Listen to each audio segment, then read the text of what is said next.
Niners Mount Rushmore. Who would you put on in your opinion? All right, so this one I'm starting on. My Mount Rushmore would start with Bill Walsh. I don't think you can have a 49ers Mount Rushmore without him, because he's the one that kind of curated and turned the 49ers into the team of the 80s and the team that started winning championships and pretty much what we all think of as when we think of 49ers, right? That all starts with Bill Walsh. That's kind of like George Washington being on the actual Mount Rushmore, right? You can't have the United States Mount Rushmore without the guy that was the first president. He's like the Steve Jobs of the NFL. Like he invented Macintosh computer, like pretty much updated the whole technology thing in the 80s. Yeah. Yeah. So I'm going with Bill Walsh first, and then I'm going to go with Joe Montana. He's got to be on there because of the 5 Super Bowls. He was the whole catalyst behind it. Those two. I'm going to go with Jerry Rice. That seems like I think mine's going to be pretty easy. Jerry Rice, obviously, probably the greatest. One of the greatest football players, not even just wide receivers, greatest football players of all time. And then my fourth one is going to be Ronnie Lott. I'm going to go with Ronnie Lott because he was the guy that was on the defensive side, and he was the guy that really set the tone for the defense all throughout those 3 Super Bowl runs from 81 to 89. That was all about Ronnie Lott. So those are my 4. I can't argue with it. I'm going to have a couple things to say, but first, some alternatives for Lott. I think the 4th one is arguable, although I was looking today. I've never really seen Ronnie Lott play. That was before my time. But I was doing a little research on like the early 80s Niners, trying to compare them to what the Niners got going on now. And I was looking at that 84 team. I didn't see that team play, but I was looking at their numbers. They went 15-1. Their offense ranked number 2 and their defense ranked number 1 in points allowed. Like, what a freaking team. And who was on that defense? Ronnie Lott. And I was looking like, I don't think they gave up more than 20 points in a game, like their final 11, 12. Like they just killed teams. Killed them. What was he doing in 1984? My God. What did he do? He was blowing people up, and he was the thing with Ronnie Lott was that he was able to be an all-pro, top-of-the-line cornerback who then later transitioned into a free safety and didn't take a step in, and he steps back. No. And I he have just a story real quick. Oh no, go ahead. I'll finish. It's a traumatic story, but I want to hear your story.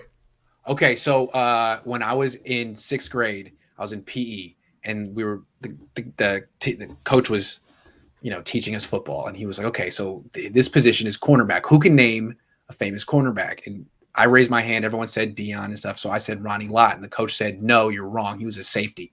I got so upset. I was like, "No, he started his career as a cornerback." And I went home, and my dad had saved all the media guides. You remember what media guides were?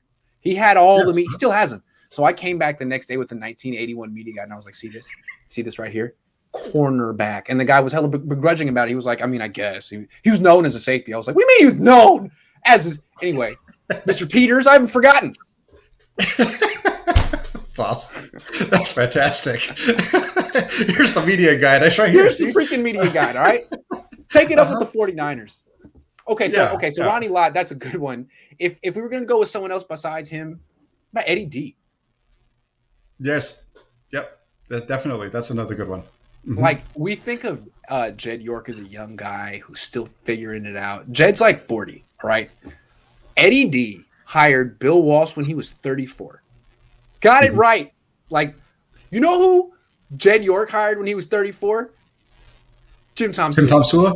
Yeah. So, look, this guy, Eddie was pretty much handed the team by his father, right? Well, I don't know exactly. His dad was very rich and famous. I think his dad wanted to buy a team and they wouldn't let him in, but they let the son in. So he's kind of like Jed, but a little bit like Jed. Kind of inherited a team at a young age, but he made some really good decisions at a young age. I'm going to call 34 young because I'm 33. So I'm going to say he made some really important decisions at a young age. Yeah, 30. Oh, heck, at 34, that's heck of young to be an owner of an NFL team. Yeah, and everybody thought everybody realized that. I would blow that if I were given the opportunity. Well, I mean, he blew it when he started, right? I mean, his first coaching hire was awful, right? In '77 when he first took over the team, but and then he made the right call with, he made the right call in '79, and it took a couple of years. And it's what's funny about the Barlow and Walsh relationship is that they were always battling back and forth throughout that whole time period. They're I think that's part of what led to Walsh leaving earlier than you would think. From what my dad would tell me, that there would be like these blow-ups where Eddie D would fire him and then have to like unfire him, or like Bill Walsh would quit and then Eddie D would have to get him to come. Like they would just have these. I don't know what it was. It's very emotional. I guess they were very high stakes. They had no losing seasons after 1983. It was very, very high stakes. So must have been tough. Yeah, I've read that too. Those stories that you're talking about, as far as the firing and the slamming the TV and all those different kind of things. Yeah. Very, very it's not emotional. like he was more mature than Jed York. He just, I'm not saying he was mature at all, but he really made the right choice at 34 years old. And you know what? He never moved the team to San Jose or Santa Clara. I'm just throwing that out there because look, Jed's legacy for a second was that he built the new stadium, not his uncle.